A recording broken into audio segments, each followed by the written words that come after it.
also on the call and why that's part of this whole Chinese audit. So I want to thank you for allowing us to present the 2020 audit without this is the first year I'm sure Chinese year over and over about it. I want to use this opportunity to thank you again and relate in all your teams.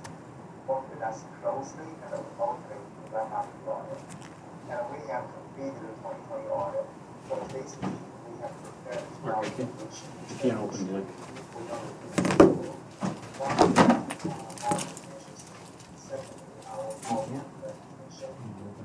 can pull out our PowerPoint presentation so we can walk us through the presentation.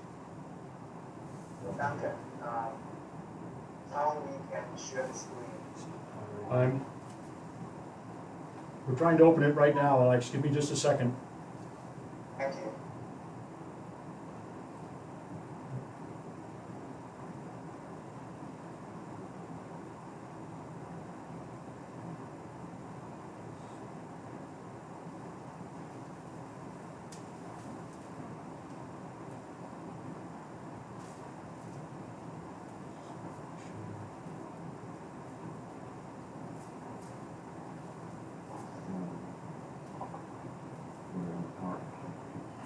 Yeah, and I need the audit presentation.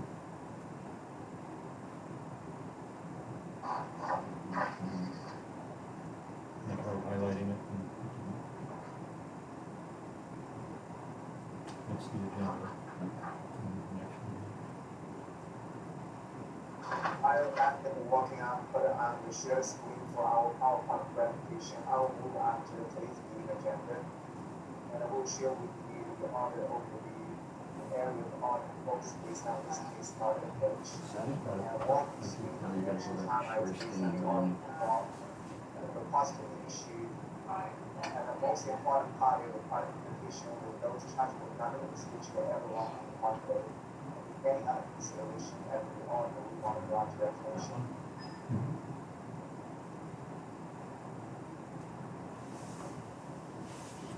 So with that said, I think we can move on to the next week, and I will just provide the most. Yeah, I see it. Audit overview and also the Thanks, Alex. So, really, given the circumstances during the pandemic, we really had a successful audit, in a virtual environment, and we're able to obtain all of the audit objectives.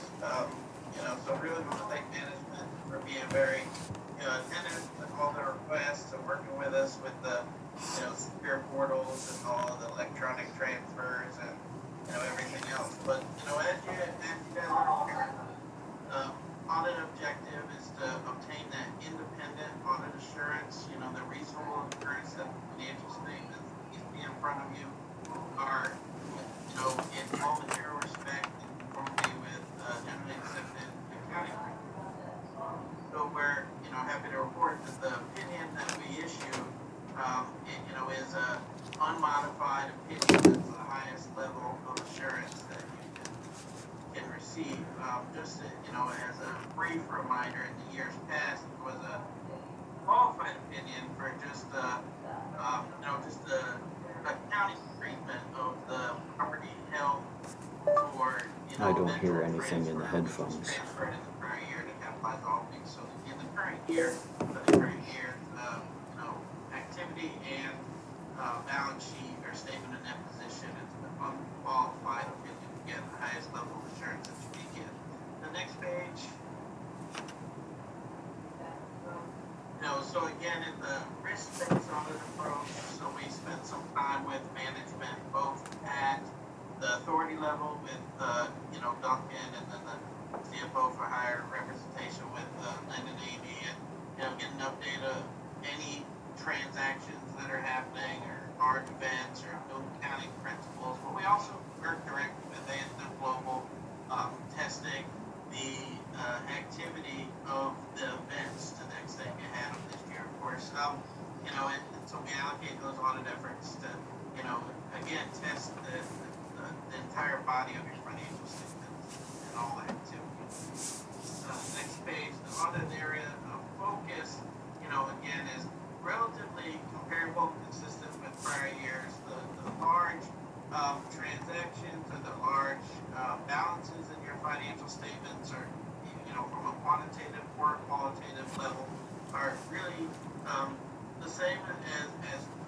years. But obviously a lot less activity with the significant closure during the year. The next few pages is financial statement highlights. We could go in detail to the financial statements, but for now I'll keep it at this higher level just for this purposes. And if we jump into more detail, we certainly can. But as you see, you're asking are slightly down from the prior year, and that's again the total current assets. The driver of that decrease is really just the receivable from Albany County for the for the hotel occupancy tax. It's down because of obviously decreased occupancy stays. So that quarter revenue that's outstanding is about 675,000 lower than the previous year. So that's what that decrease is in current assets. In capital assets, the $2 million decrease is just depreciation. So there's little capital construction at the center in the current year. There was a little bit, but not substantial like previous years. And the $2.3 million decrease of that 2.1 is all depreciation. And then in terms of liabilities, the decrease in liabilities is really just a timing of activity.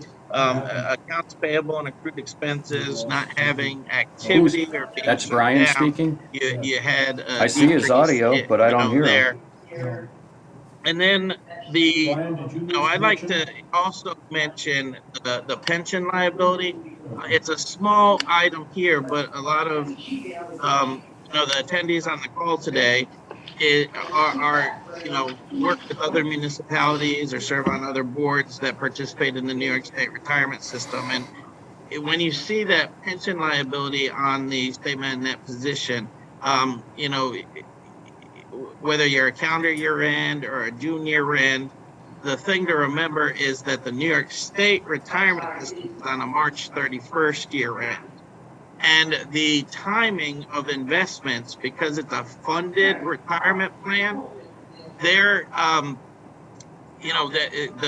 obviously COVID and the market in March of last year. So even though your financial statements are as of 12/31, the investments at March 31st that are held at the retirement system obviously took a significant temporary decrease, and that caused the pension obligation to more than almost quadruple at a lot of places.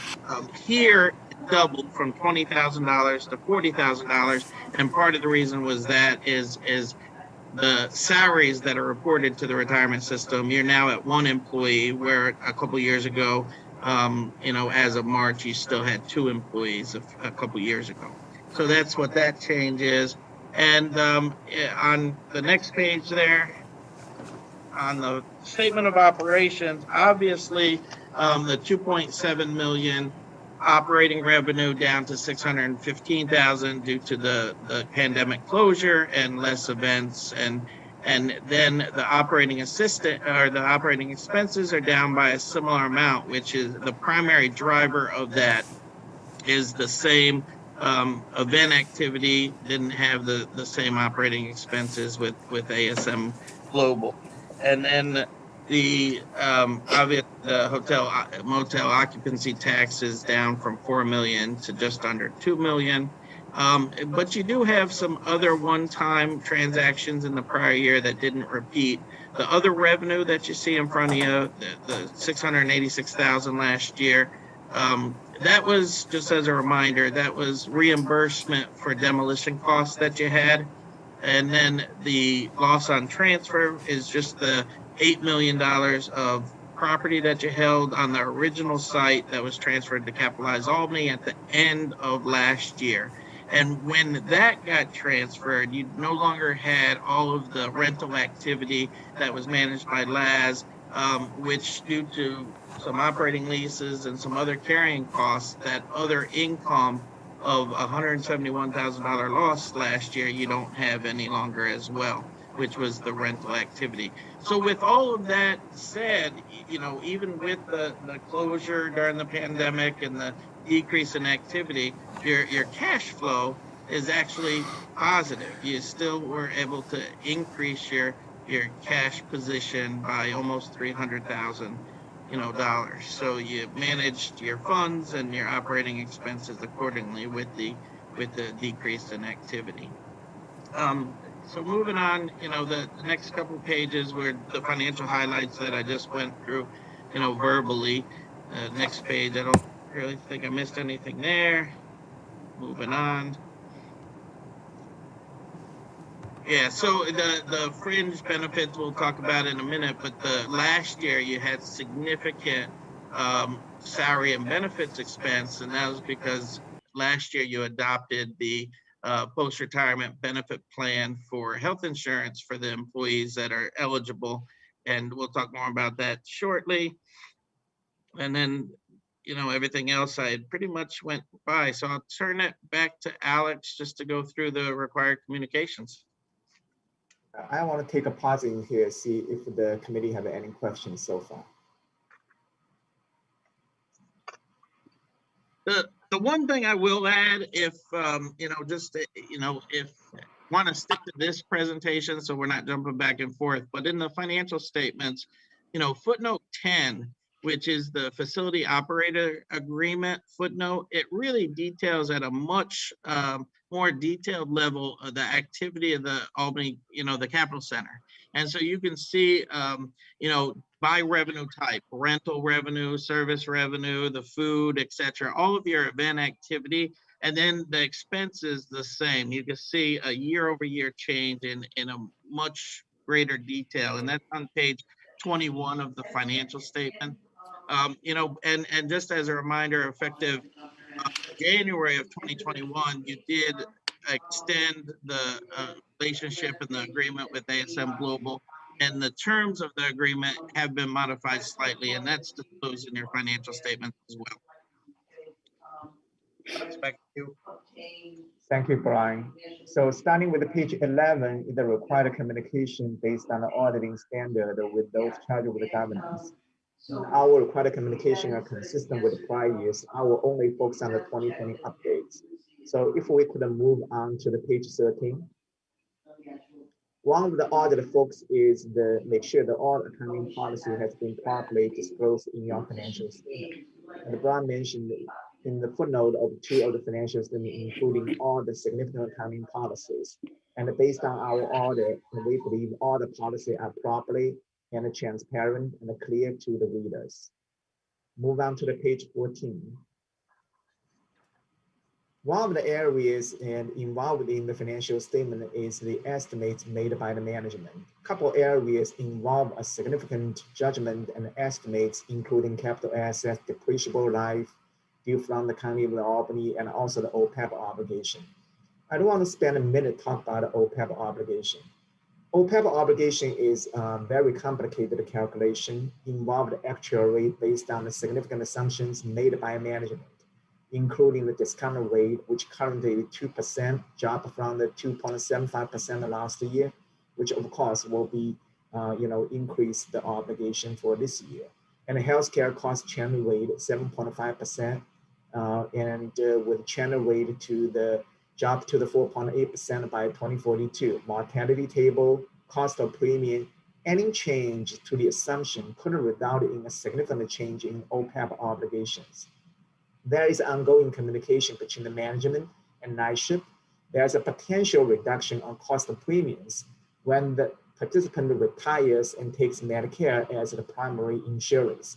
If all worked out, it may result in a significant reduction in your OPEB obligation in 2021, and I will keep you posted on the status of this process.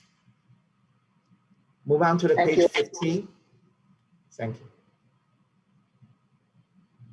While also the focus area of the audit, the financial statement disclosures, and Brian walked you through the balance sheet, income statement, and cash flow change, but the majority of your financial statement is the disclosures. Tell the story about the convention center, the operations, the material, contract, agreement, and Brian mentioned on the note 10 in there too. And this list of the several of the key disclosures we believe are important to the readers and we reviewed based on the audit disclosure are mutual consistent to the financial statement, including the risk and uncertainties, which the COVID, we already, hopefully we'll really see the light at the end of the tunnel, and disclosure related to COVID and uncertainties is properly disclosed in your financial statement. Move on to the page 16. As mentioned earlier, it is a challenging year, but we have no difficulties in working with our management.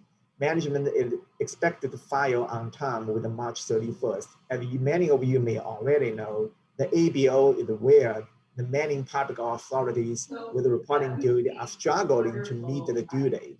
So there is a potential 60 days extension out there, but we have been completely audited. We work with the management closely, even through last night, and we want to make sure that you will be able to meet the 3/31st, the original due date as now. As soon as the committee approved the financial statement, we have no issues to issue the financial statement with our report to meet the filing due date, original due date, March 31st. Move on to the page 17. There are some adjusting journal entries has been proposed and reviewed, which are all properly approved and reported in the financial statement, included in the financial statement presented to you. There are no uncorrected misstatements based on the audit performed. If we can move to the page 20. We work very closely with management, but we want to confirm again with the audit committee. We are independent auditors, strictly follow the professional standards of independence, and we report to you directly. So with that said, concludes our presentation for the audit, and now I'm open for the committee questions.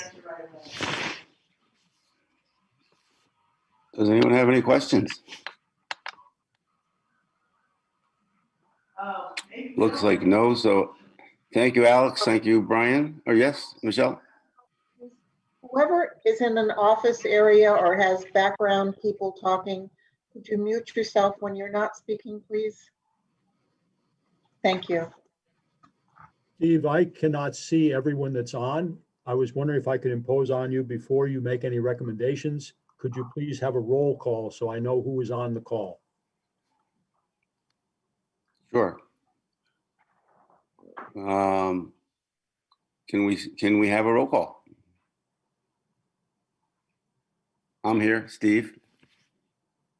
Mike Hoffman's here. Michelle's here. Sarah's here. Dan Lynch, present. John McDonald.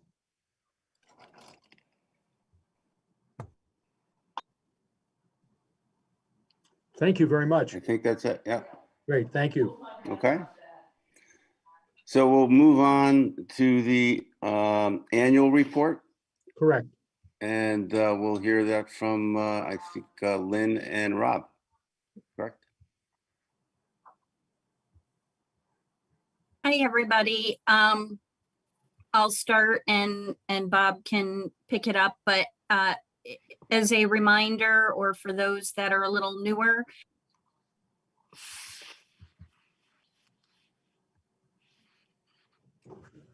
Mark, I'm having trouble.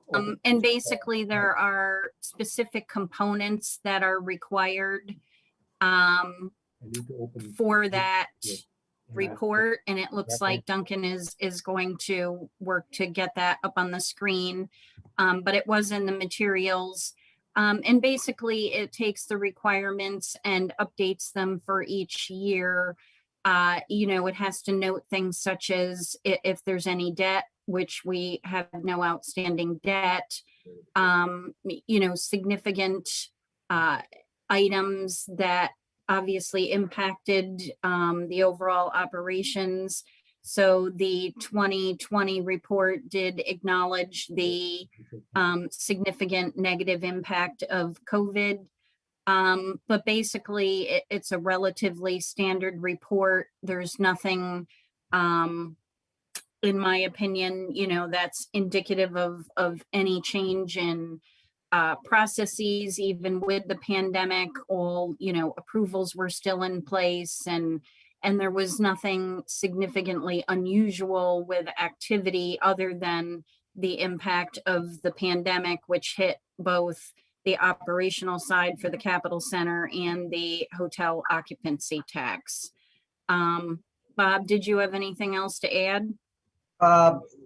Yes, just that this was a requirement that was enacted back in 2006 with the Public Authorities Accountability Act.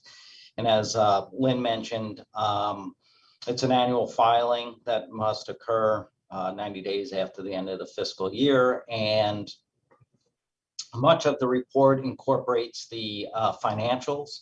And that's why the audited financials need to be prepared and approved prior to the PAAA annual report, is what we call it, gets filed. But in addition to the financial information, there are also other items that need to be addressed that are more operational, such as the property that the authority is holding and what was disposed during the year.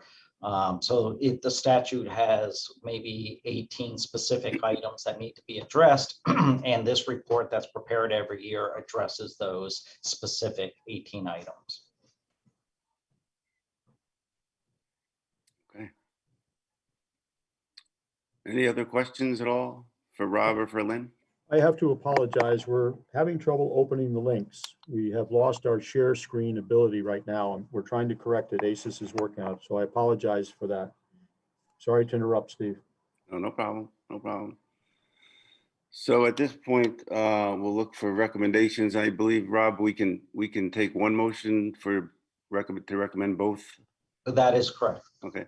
So I'm looking for a recommendation to approve both the audit and the audit review and the annual report review to be approved. Recommendation to approve them in the regular meeting. So moved. So moved. Michael, I'll second. Michael and Sarah, thank you. All in favor? Aye. Aye. And on that note, I thank everyone, and we'll take a motion to adjourn audit and finance. Make the motion. Dan? Second? Second. Michelle, Michael, all in favor? Who made Thank the you. motion, if I may ask? Dan, Dan? Well, thank you. And Michelle, you second? Yes, yeah, Thank you. or Michael, I don't know. and Michael. Aye. Second B. Okay. Okay. We're adjourned. Thank you. Okay, can we move on then to a general meeting, Can you call it? please? And do you have a role there, or do you want another roll call, Duncan? Unless you want to, that's fine. I've got everybody noted. Okay, that's fine. Calling to order, we have some minutes to approve from the January 28th Audit and Finance Committee meeting. Bob, can we take them all together, or do you want them separately? We can take them together. That's Okay, thank you. And also the draft minutes from the Governance Committee meeting and the draft minutes from the annual meeting. Can I have a motion to accept Moved. those minutes, please? Steve? Yep. A second? Sarah? Thank you. Moving right along. Really, between the annual report and the audit, I think it puts us in good stead. So I have very little to report, only that I know staff is working, both ASM staff and Duncan, to keep the Capitol Center as active as possible, and seeing a little bit, and a very little bit of an uptick right now. Looking to the future, we are getting some 2022 business, but again, it's still I think everything is quite tentative at this point. So unless there's any questions of me, for me, we can go right on to the treasurer's report. Steve? Thank you again. I think I just lost.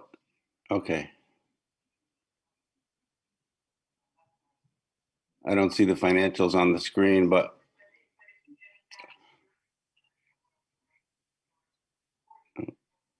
Can Can you guys scroll hear down me? to the?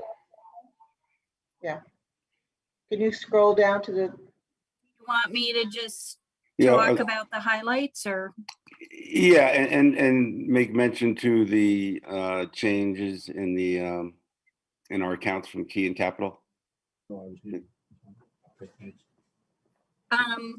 So basically, for those of you who might have the reports that were emailed previously to you, and if not, the good news is we're only a couple months into 2021.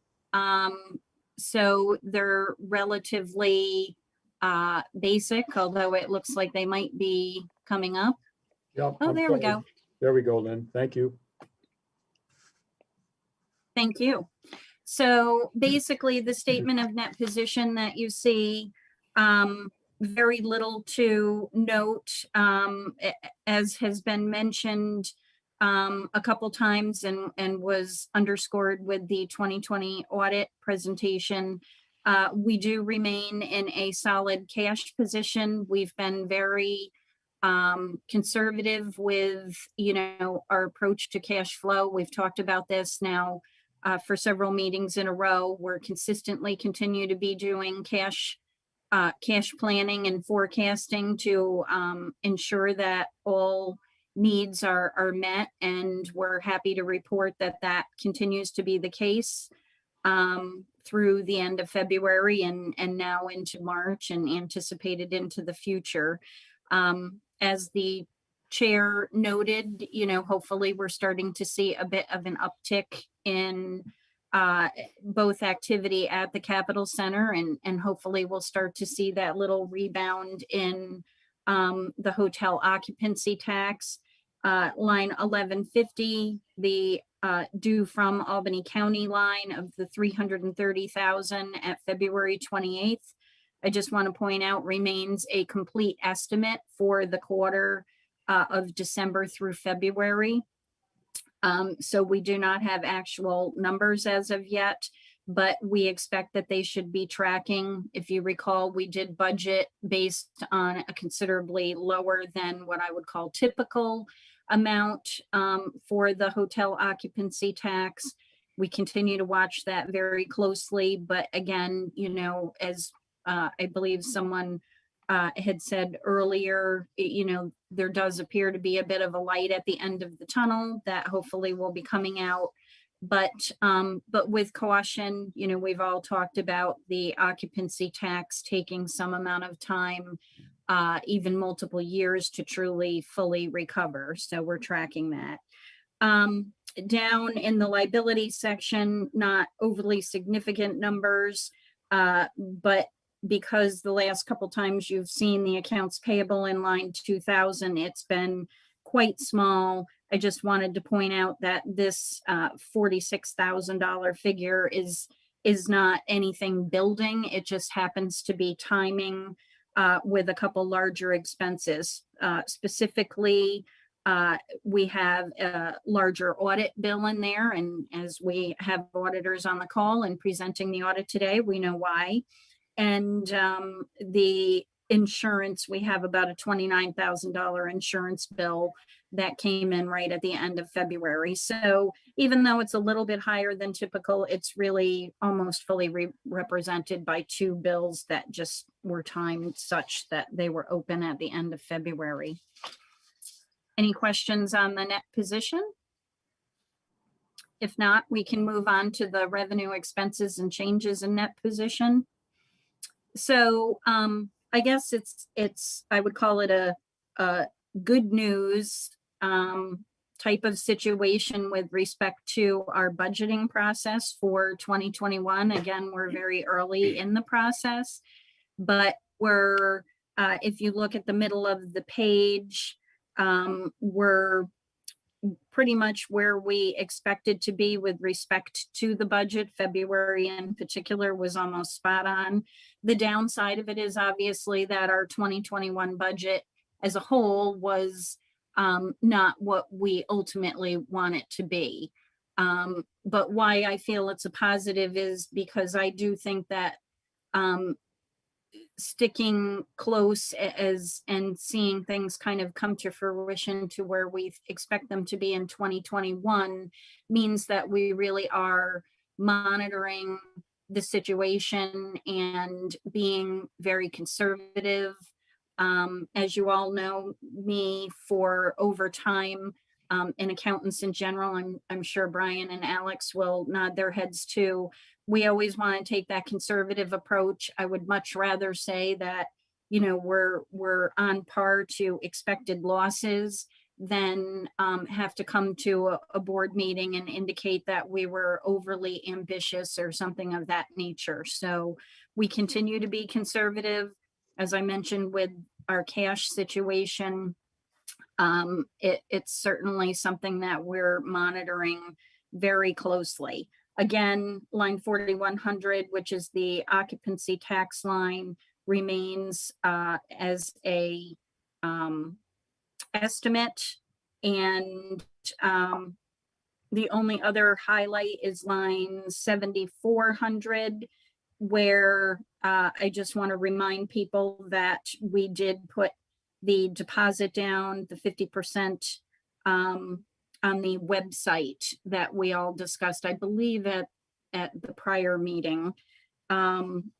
So that's why that administrative line looks over budget, because that wasn't originally anticipated, but we all agreed that it was a wise expenditure.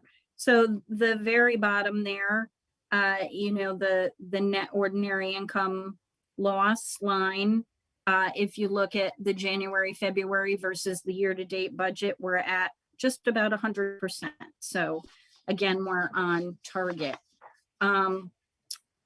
The one other item to note, if there's no questions on the revenue and expenses, okay, is the treasurer alluded, and we just wanted to confirm that we have changed our banking relationships. We have successfully moved from Key Bank to Capital Bank. This was the result of an analysis of things like fees and so forth. We're in the process of moving, terminating, I guess I should say, the Key Bank line of credit, which we had open in for $300,000. We had never actually had to use the $300,000, but we did feel that even with switching a banking relationship, again, being conservative and in consultation with various management and board members, we felt it was important to have that line continue to be available. We are working for a Capital Bank line of credit as well. So, you know, in the hopefully unlikely event that we did have a cash situation, we would have that as a backup. Are there any questions? Thank you. Like, no. Thank you, Lynn. Steve, we still need to, in the full board meeting, we need to adopt the audit and the annual report. Correct. So you want to ask for a motion, or do you want me to? I can, or I think you do that. I think that. Okay. At our previous meeting with the audit meeting, we have recommending the adoption of the 2020 audit and the 2020 annual report. Can I have a motion, please? Say your name, Mike. Okay, thank you. Second? I'll second. Sarah will second. Oh, go ahead. Sarah? Sarah will second. All in favor? Aye. Aye. Aye. Okay, thank you. Let's see all that. Now we need. Duncan, are you going to be speaking to air quality? Yes, I can. Okay, I need to bring up another screen. If you just wait a second, if we can go back to the Mark from ACCA is helping us with this. So just bear with us a moment if you could, please. If you could go back to the list of links.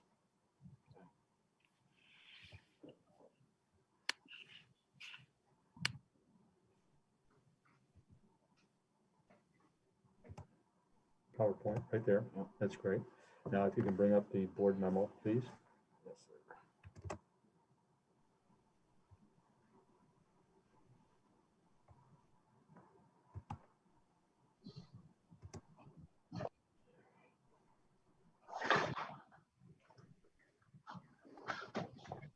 Yep, you had it just a second ago. I just saw it. That's it right there. Great. Good. Thank you. Yeah, I need to share it, please. Is it shared or not? Nope. Okay. Oh. Hang on just a second. We're going to share it now.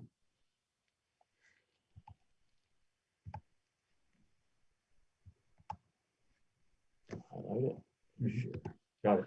Can everybody see the board memo now? Yes. Great, thank you. Appreciate your patience. We're trying to work this out. We're having an internet connection problem here. I keep getting a flash that says it's weak. So we'll work on this for another time. Joe Thompson from Clough Harbor, CHA Associates is online as well, I believe. Good morning, everybody. About a year ago, speaking with ASM and CHA, we looked at active ways to improve the indoor air quality. We knew that we could increase the indoor air quality through passive filtration. We followed the government's recommendations. We moved from MERV 8 to 11 because that's what was available at the time. And we've since moved to MERV 13, and that's this building standard. But in addition, to try to reduce pathogen levels, particulate matter in the air, accumulated VOCs, basically improve indoor air quality, we looked at active ways. And with the help of CHA, consulting with ASM, looking at their portfolio of buildings elsewhere in the United States, we came upon a solution of bipolar ionization. It's the introduction of positive and negative ions into the airstream directly. They bind with particles of opposite charges, and those particles are removed through passive filtration. What we're asking today is to have permission from the board, guidance from the board, if you will, to move to an RFP so we can test the market value against our estimate. And we would in the future come back to you with a proposal or recommendation to award, depending upon the response from the market. Now, I know many of you have read the detail. We also have information that CHA provided, but we asked Joe to join us in case you had some specific questions. I can say the technology is not necessarily new. It's something that came about many years ago, around the time that Legionnaire's disease was an issue, but it's coming into its own in part because of the COVID concerns, but generally because indoor air quality is much more important now. And I know all of you have read about sick building syndrome and things like that. So while we don't have a sick building, this is an opportunity to have a much better building, if you will, and to be very competitive in the market. So I would open it to Joe, if you'd like to comment, please. Yeah, thanks, Duncan. Yeah, this technology, as Duncan says, has been around for a while. It's installed in many important buildings throughout the country. For example, it's installed in Air Force 2 and Air Force 1. It's installed in a lot of government buildings, a lot of hotels, nursing homes, police stations. So it's got a long history of being installed to improve indoor air quality, addressing things like mold remediation. It actually kills mold.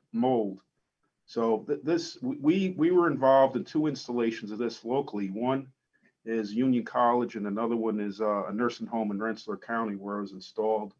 And we actually did both pre and post test of the indoor air quality from a perspective of ion count and particulate and VOC removals. And both of those were very successful. The indoor air quality was greatly improved. And basically what it does, to simplify it, it makes the particulate larger so that the filters particular at a higher efficiency than a MERV 13. So in essence, you can take your MERV 13 filters and it can react like a high efficiency filter, which is really what CDC is trying to get everybody to, but it's very difficult because of pressure drop. So this kind of takes that in consideration and improves it without having to greatly modify your air handling system. So that's why Duncan and I looked at this, and this is what we feel is the best solution moving forward. And we can prove it with the indoor air quality testing once it's installed. We also had the opportunity to use in-house personnel to install it. It's a fairly simple installation, well within the ability of the in-house electrician and also the in-house HVAC tech. So we would be asking the board for permission to go to the market for an RFP for material only. Now, yeah, if I can add, as you said, Duncan, it's very simple installation. It's also very low power draw. It's basically like a light bulb, is how much power each one of these draws. So it's no moving parts. It's very, very simplified piece of equipment. It's got a 20-year life, so it's really a pretty unique and interesting system, and works. It definitely works. we were also able to prove it on site because we did several tests that were sponsored at no cost to the authority or to ASM and the facility, sponsored by Siemens International and working with CHA. So we were able to prove that we had an impact here. We would take measurements outside the building to understand the quality of the air that would be incoming, took samples inside the building before starting the tests, and then samples for a 2-week period afterwards on several occasions. And the impact was dramatic. The reduction in particulate matter, reduction in VOCs. And while there are no guarantees that we would capture all the pathogens, bacteria, molds, et cetera, it was clear that we were greatly reducing the incidence of them by virtue of the measurements. So we feel fairly confident in making the recommendation. And if I could, then there are vendors, you said you wanted to do an RFP, there are vendors that you've identified that Yes. you would Working with CHA and ASM, we've identified at least 2 vendors that have a very similar product. So it's not a proprietary item in that respect. We did check first with the New York State contract to see if New York State has approved any. They have not. So we don't have the opportunity to buy through the contract. So we'd have to go out to a public RFP with the proper advertising. And I've asked CHA to provide help with that if we do get the approval. But we know we have at least 2 competitors to give us bids. And CHA has contacted them in advance to find out their interest, to make sure that we understood their product as being similar to what we'd like to specify. And my understanding is they're interested. Great. Any other questions from other board members? This is Dan Lynch. I do have a question. I see, Duncan, from the memorandum, the estimated material cost. Does anyone know what the ongoing annual maintenance would be? We have done some investigation. This is essentially is an install it once and walk away from it. The only annual maintenance occurs when you change the filters. And at that time, you make sure that there isn't any accumulated dust as a result of static on the needle points themselves. This is a modular system that goes together, plugs together, and actually hangs as attached at the coil within the rooftop unit on the incoming side of the filters. And it's otherwise protected from the elements. It's within the cabinet, so it's not subject to great temperature changes. So other than just the cleaning that's part of replacing filters, Dan, there isn't any additional maintenance. And as Joe had indicated, by all understanding, this has at least a 20-year life cycle because it is a very low voltage. So you're not seeing tremendous swings of internal temperature because of line voltage. It's actually reduced voltage. Thank you, Duncan. You're welcome. And the cleaning, as Duncan mentioned, is nothing more than taking the needle point and brushing the accumulation of dust off it. That's all that is. And whenever, you need to clean filters or change filters, bi-monthly usually. So what you do is when you change the filters, you have your maintenance staff just brush the brushes, clean them, and that's it. It's literally a few minutes. The other thing about this that's very different than UV light, for instance, is there are no dangers, inherent dangers to the operators or anybody that would enter the cabinet to be able to, to either change filters or cleaning or, do any repairs. I mean, it's an active system, but it has a very passive approach. It doesn't change the safety or any of the protocols. It doesn't require additional signage or protection. It's very simply tied. And then to the point of energy use, we have tested it currently when it's tied to the fan circuit. So if the units aren't running, then it's not running. So the minimum amount of electricity that it does draw, we do not use when we're in shutdown overnight or whenever we don't have the fans running. Further questions? Motion for staff to move to do an RFP to see what we're talking about? I can't. I'll Okay, make a motion. Michael, thank you. I'll second. Okay, Could I ask who made the motion? I'm sorry, the audio broke up a little bit. Mike Hoffman. Thank you. And the second, please? John McDonald. Thanks, John. Now, thank you very much. And if there's anything to report in the interim, we'll send that out. let me call for a vote. Aye. Any further discussion? All in favor? Aye. Thank you. Aye. Aye. Bob, did you have legal report for us? Nothing to report, Chair. Okay. Any other business to come before the board this morning? Then a motion to adjourn, please. So moved. John McDonald. Thank Second, you, John. second, Steve. Steve, thank you. Thank you all for your time. We really appreciate it. And thanks UHY and CAJ and for their participation in this morning's meeting as well. Thank you. Thank you. Thanks very much. Thanks, everybody. you. Stay safe, everyone. Bye, everyone. Yes, please.